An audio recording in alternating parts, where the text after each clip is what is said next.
Student, मैं अनिल आपका इस वीडियो में बहुत बहुत स्वागत करता हूं। मुझे उम्मीद है आप ठीक होंगे और आपसे अनुरोध है कि आप लॉकडाउन के नियमों का पालन करें और घर पर रहें। तो चलिए आज का वीडियो शुरू करते हैं। आज का वीडियो है पीटर थ्योरी का सॉल्व पेपर।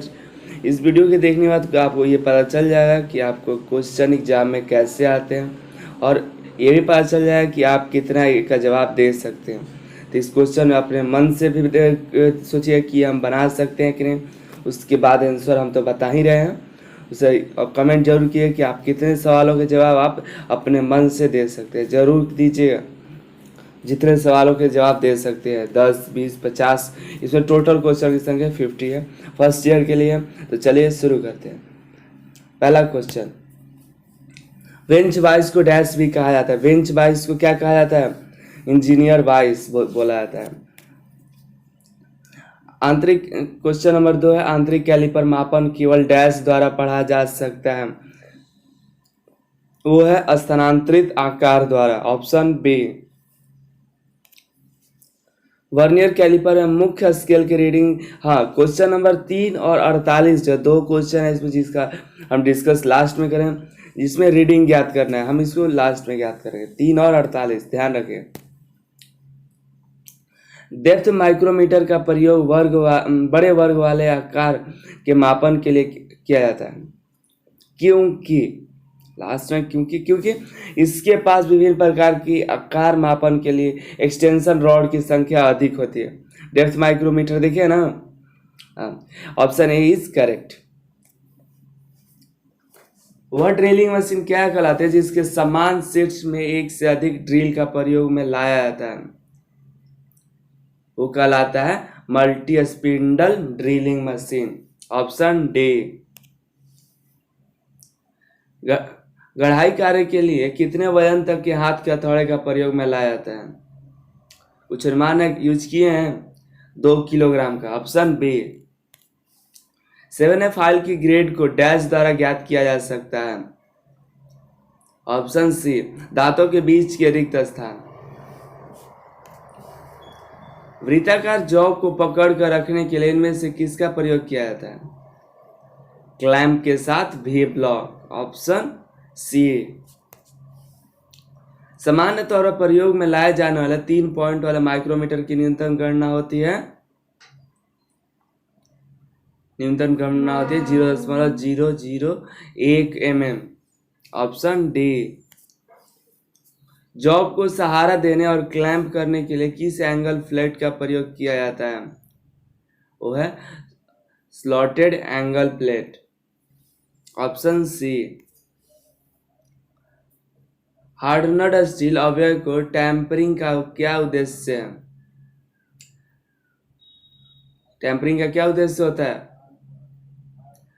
भंगुरता को कम करना हो। हार्डनड स्टील अवयव को टेम्परिंग का उद्देश्य होता है कि वो भंगुरता को कम करे, ऑप्शन बी।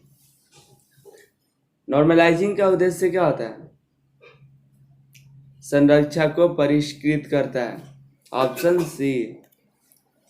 शीट धातु को फोल्ड हुए सीधे किनारे और तीक्ष्ण बेस का निर्माण करने के लिए से किनका स्ट्रैक का प्रयोग किया जाता है? तो वो है हैचेट स्टेक का। किसका? हैचेट स्टेक का, ऑप्शन बी। सोल्डरिंग आयरन का शीर्ष डैश से निर्मित होता है। सोल्डरिंग आयरन का जो शीर्ष होता है वो किससे बना होता है? कॉपर, सही, कॉपर से बना होता है, ऑप्शन सी। सोल्डरिंग के दौरान फ्लक्स का कार्य होता है। फ्लक्स का कार्य क्या होता है? सोल्डरिंग सतह से ऑक्साइड को हटाना, ऑप्शन डी। वह प्रक्रिया जिसके द्वारा शीट के किनारे को अधिक मजबूत और सख्त बनाया जाता है वो कहलाती है ओवरलैपिंग भाग, option B. Welding oxygen cylinder को किस रंग से पेंट किया जाता है? वो काला कलर से किया जाता है, ब्लैक। वेल्डिंग ऑक्सीजन का जो सिलेंडर होता है उसको पेंट जो बाहर से होगा वो काला रंग का, ऑप्शन सी। 18 है, ट्रेमल का प्रयोग डैश तक की दूरी को चिन्हित करने के लिए किया जाता है। ऑप्शन डी है 1000 ml।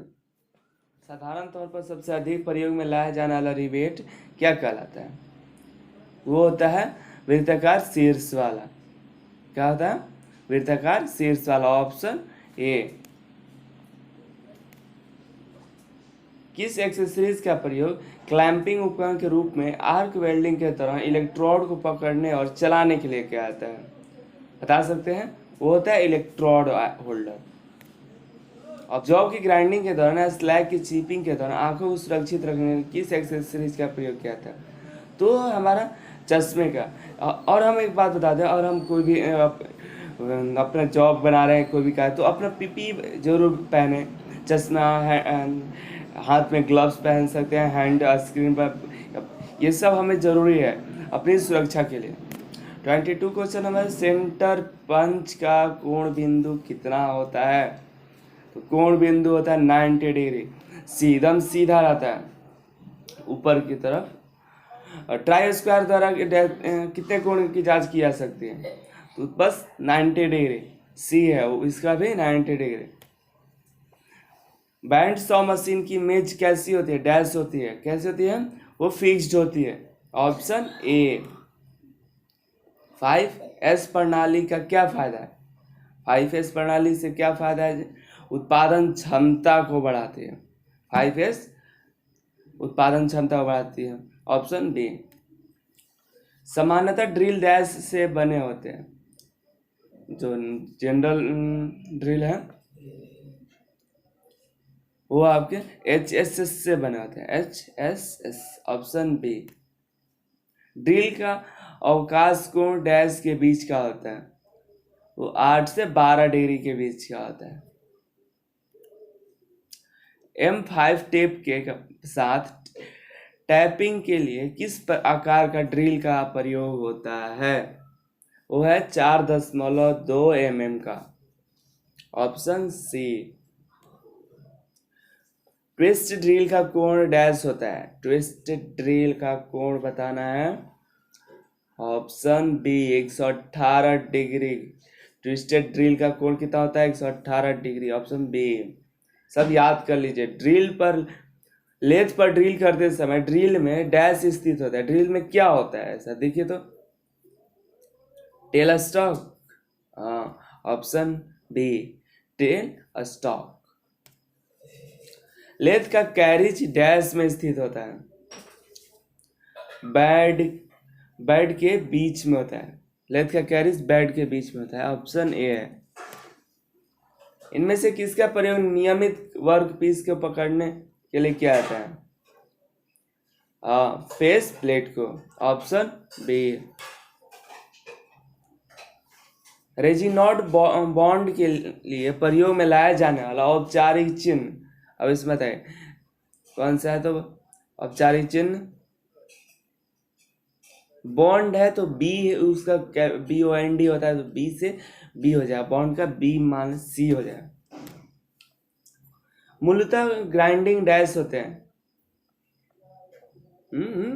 योजना प्रक्रिया।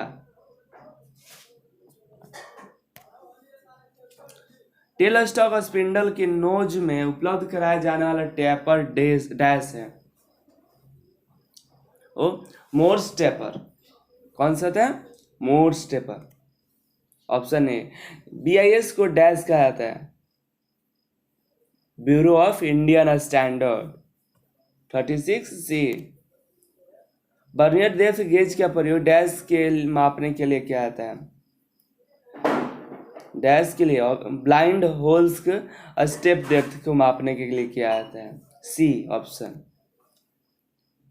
दुर्घटना से बचने का सबसे उत्तम तरीका क्या है? कोई भी दुर्घटना से बचना है तो हमें जॉब और मशीनी कार्य संबंधित सुरक्षा नियमों का अवलोकन करना है। क्या है? सुरक्षा नियमों का अवलोकन करना। वर्नियर माइक्रोमीटर में रेचेप्ड स्टॉप डैश के लिए सहायता होता है? तो है दाब का नियंत्रण करना, ऑप्शन ए। डायल इंडिकेटर के प्लंजर के आंतरिक गति को पॉइंटर की घूर्णन गति में परिवर्तन करने के लिए आप इनमें से किस मैकेनिज्म का प्रयोग करेंगे? तो करेंगे आप रैंक और पिनियन मैकेनिज्म, ऑप्शन बी। इनमें से किसमें कार्बन की प्रतिशतता सबसे अधिक होती है? कास्ट आयरन की, याद रखिए कास्ट आयरन की कार्बन प्रतिशतता सबसे अधिक होती है। वर्नियर माइक्रोमीटर का गणना न्यूनतम गणना है, वो सबसे न्यूनतम गणना क्या है? सबसे छोटा वो कौन सी गणना जिससे वो कर सकते हैं? वो है 0.001 mm। उससे न्यूनतम गणना ये नहीं कर पाएगा। ठीक है। 43 है m 10 × 1.5 थ्रेड के लिए टेपिंग ड्रिल का आकार डैश होगा, कितना होगा? तो 8.40 mm होगा, ऑप्शन ए। इनमें से क्या एक फेरस धातु है? फेरस धातु, माइल्ड स्टील जो है एक फेरस धातु है।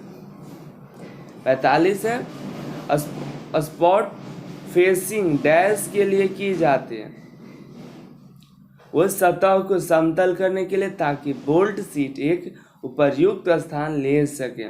और स्पॉट फेसिंग का कार्य यही होता है, हम इसीलिए करते हैं, ऑप्शन बी। 46 कास्ट आयरन को गाढ़ा करने नहीं किया जा सकता क्योंकि इसके पास डैश की विशेषता होती है।